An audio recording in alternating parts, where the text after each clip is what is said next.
Hi, this is Indraneel and you are watching Business Bites in our channel The Spotlight, India's first online business news channel.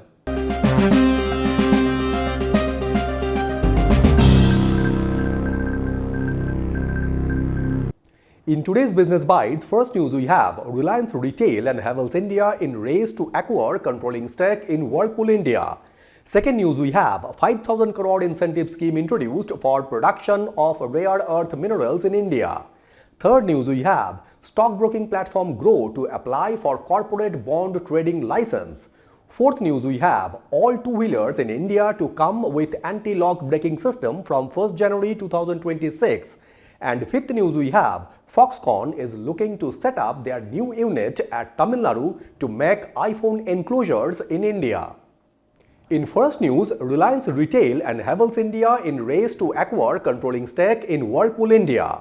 Reliance Retail and the homegrown consumer appliance major Havells India would compete to acquire a controlling interest in Whirlpool of India, which is locally listed arm of the Michigan-based company that was once the world's largest appliance maker by sales. Reliance Retail and Havells are competing with financial sponsors Equity and Bain Capital, who have also been shortlisted after the initial round of screening. TPG Capital is also among those initiating the due diligence as Whirlpool Corp is looking to sell 31% stake in Whirlpool of India, which generates 85% of its Asia revenue, while they will retain the remaining 20% equity stake in the company when the equity in India is held through Whirlpool Mauritius Limited. Whirlpool is among the first MNC electronic brand to enter India in late 1980s. Whirlpool hasn't been able to scale up as much as rivals LG, Samsung and Haier, which entered much later, or even homegrown brands such as Voltas and Godrej. For Whirlpool India, it was a concern around the low-margin business of Whirlpool India, which has a dominant play only in entry-level products and has missed the premium play, unlike their competitors like LG, Samsung or Haier. The company is simultaneously focusing on selling smaller home appliance brands like blenders and coffee makers to overhaul its more than century-old business as consumers pull back on large purchases. When the company is keen to raise net cash proceeds of 550 to 600 million US dollar, that is around 4,684 to 5,110 crore from the transaction. And this change of control transaction will also trigger an open offer for an additional 26% stake from public shareholders of the company. In second news, 5,000 crore incentive scheme introduced for the production of rare earth minerals in India. India has firmed up a 3,500 to 5,000 crore scheme to incentivize production of rare earth minerals and derived magnets in the country, and respective projects could get an approval in 15 days as the priority is to start domestic critical mineral production in the shortest time period. The SOPs under the proposed scheme will be offered through a reverse auction process when the decision to offer incentives for rare earth comes after an internal ministerial review flagged the need for diversification in the wake of acute dependence on Chinese imports. China has a near monopoly of the world's supply of rare earth magnets and has curbs on exports, when the critical minerals needed in the manufacturing of rare earth magnets are crucial for making cars, electric vehicles and the renewable energy infrastructure.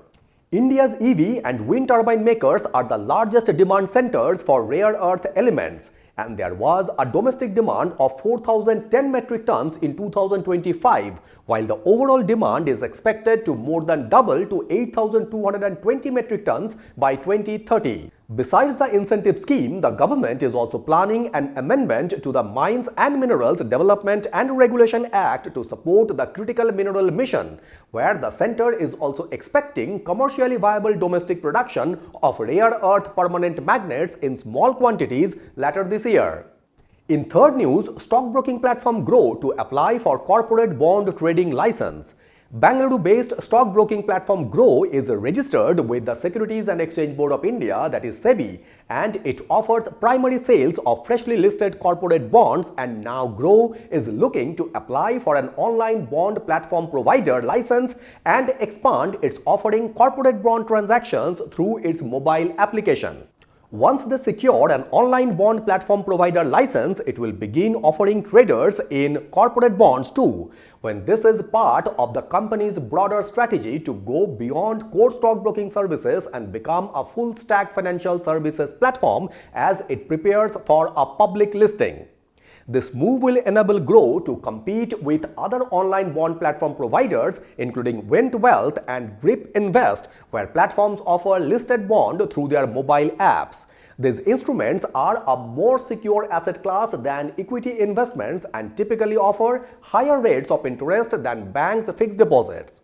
The company has just started rolling out this product for its customers and more features will be rolled out eventually, as this is a part of Grow's larger strategy of expanding into deeper financial services products.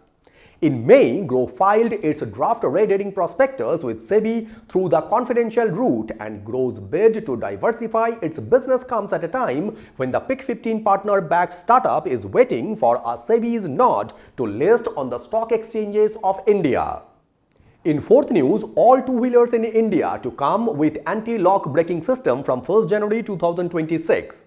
Two-wheelers are the lifeline of major cities in the country like India, despite improvement in public transport and people have to live with them. So the only way to reduce road accidents is to find ways and means to make them safe with use of technology. Anti-lock braking system, that is ABS, will become mandatory for all two-wheelers sold in India from January 1st as part of a proposed new safety regulation by the government. The step is aimed to reduce high incidence of road accidents involving motorcycles and scooters. It will extend the current ABS mandate applicable only to models above 150cc to the entire two-wheeler segment, including entry-level variants, which comprise about 75% of the domestic market. ABS is designed to prevent wheel lockup during sudden braking, reducing the likelihood of skidding and crashes. This is achieved by rapidly pushing the brakes, preventing the wheels from skidding and allowing the drivers to steer around obstacles. According to a report, nearly 20% of India's 151,997 road accidents in 2022 was with the two-wheelers. Because of this new regulation, it is estimated that prices for entry-level two-wheelers models to rise by 2,500 to 5,000 rupees per vehicle, which can potentially hit the demand in a price-sensitive segment. Motorcycle models with 750cc to 125cc engines accounted for two-thirds of domestic sales in financial year 2025.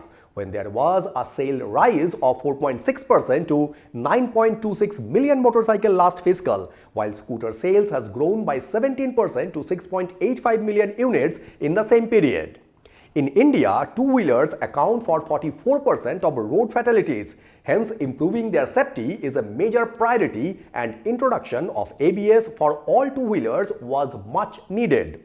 And in fifth news, Foxconn is looking to set up their new unit at Tamil Nadu to make iPhone enclosures in India. Taiwan's Foxconn is eyeing manufacturing iPhone enclosures in India and is looking at setting up a new unit with the ESR Industrial Park at Oragadam in Tamil Nadu for this purpose, when this step would mark the Taiwanese contract manufacturer's foray into making enclosures in India, something that only Tata Electronics has been doing so far locally. Where until now Foxconn has focused on iPhone assemblies in India. However, the company is rapidly expanding the scope of work through its upcoming plant in Devanahalli near Bengaluru.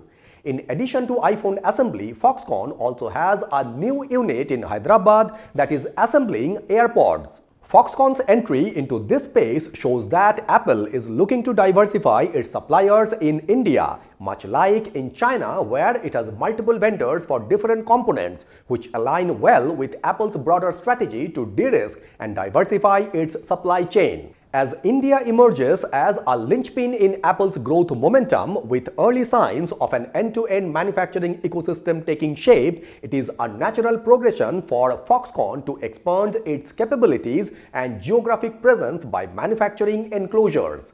Foxconn plans to start making enclosures in Tamil Nadu as they deepen their footprint in the country when the constructions has begun for the enclosure unit at the industrial park, which will be a separate unit close to their upcoming display module assembly plant in the same industrial park. So these were the top 5 business newses from Business Bytes in our channel The Spotlight, India's first online business news channel.